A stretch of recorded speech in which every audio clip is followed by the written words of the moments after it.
Bonsoir à tout le monde.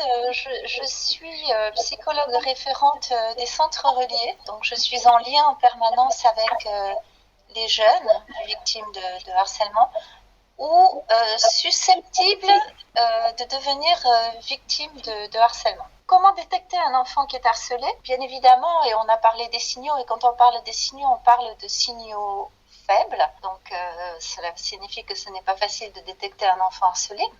Mais aussi, on pourrait considérer le fait que ces signaux se situent aussi dans des changements chez les enfants, puisque je dirais que les comportements les plus alarmants sont souvent dans cette phase de l'adolescence. Donc on peut aussi énormément confondre, je dirais, les genres et se dire que tout ce qui peut arriver à son enfant ou tous les changements de tempérament sont issus plutôt de ce changement qui est un changement à la fois hormonal, qui est un changement où on s'affranchit des parents, qui est un changement où on doute de soi peut-être plus que dans d'autres phases de la vie, etc. Donc, ce qui est surtout intéressant à détecter, c'est les changements radicaux des enfants, qui ne signifient pas qu'ils soient uniquement, bien sûr, isolés ou tristes ou ne parlant pas, mais ça peut être aussi l'excès inverse. C'est-à-dire que vous pouvez avoir affaire à un enfant qui, à la base, était plutôt timoré, discret, et qui tout d'un coup va être dans une sorte d'excitation, ou en tout cas essayer d'aller à contre-courant de ce qu'il était avant, c'est-à-dire avant de subir de l'intimidation. Cela signifie quoi? Cela signifie tout simplement qu'il essaye d'être autre, puisque ce qu'il était avant n'est pas compris, n'est pas entendu, ou n'est pas estimé, ou ne vaut pas la peine, ou il devrait en avoir honte et il devrait culpabiliser. C'est la raison pour laquelle le changement de comportement est extrêmement important. Alors, la détection aussi, bien évidemment, dans les établissements, on me demande comment détecter. Et là, je réponds aussi certaines choses. En réalité, je pense qu'on voit. Sauf qu'il est très difficile pour qui que ce soit de s'autoriser, alors déjà, de faire confiance à ses propres ressentis, parce que c'est souvent de l'ordre du ressenti et de l'ordre des émotions, et Dieu sait qu'on se fait pas facilement confiance tous. Donc ça va être se faire confiance aussi dans ce qu'on voit et s'autoriser à le dire. Alors s'autoriser à le dire, et il y a plusieurs aspects aussi. Un des aspects, bien évidemment, tout à l'heure vous disiez, oui, dans d'autres pays, ça s'appelle intimidation. Alors ça a failli s'appeler intimidation en France aussi, et puis finalement, on a adopté ce terme-là, qui finalement, ce terme est devenu un terme très judiciarisé, qui signifie que cela crée encore plus de réticence à voir, à observer, à dire, à comprendre, à s'autoriser qu'en face de nous, il y a une personne qui serait potentiellement harcelée.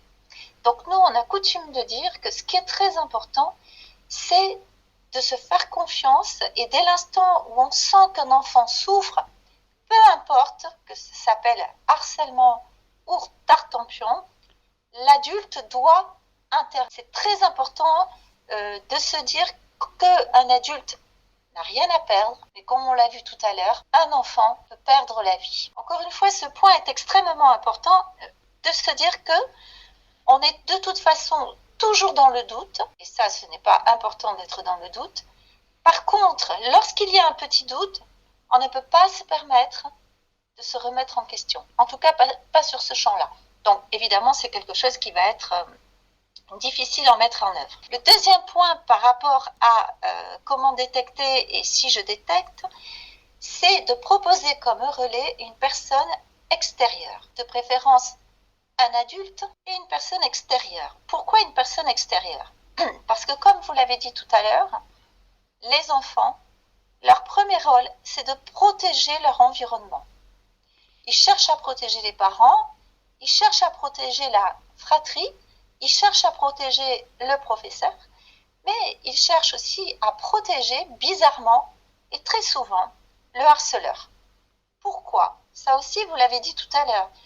Vous avez dit que le harceleur peut avoir des failles narcissiques et être lui-même en difficulté. Et on pourra vous parler un petit peu du, entre guillemets, profil du harcelé. c'est souvent, comme on l'a dit, une personne empathique ou une personne qui est soucieuse de cette personne qui harcèle, dont il a détecté qu'il n'allait pas bien. Et pour lui, la priorité, ce n'est pas lui au départ, c'est la personne qui souffre.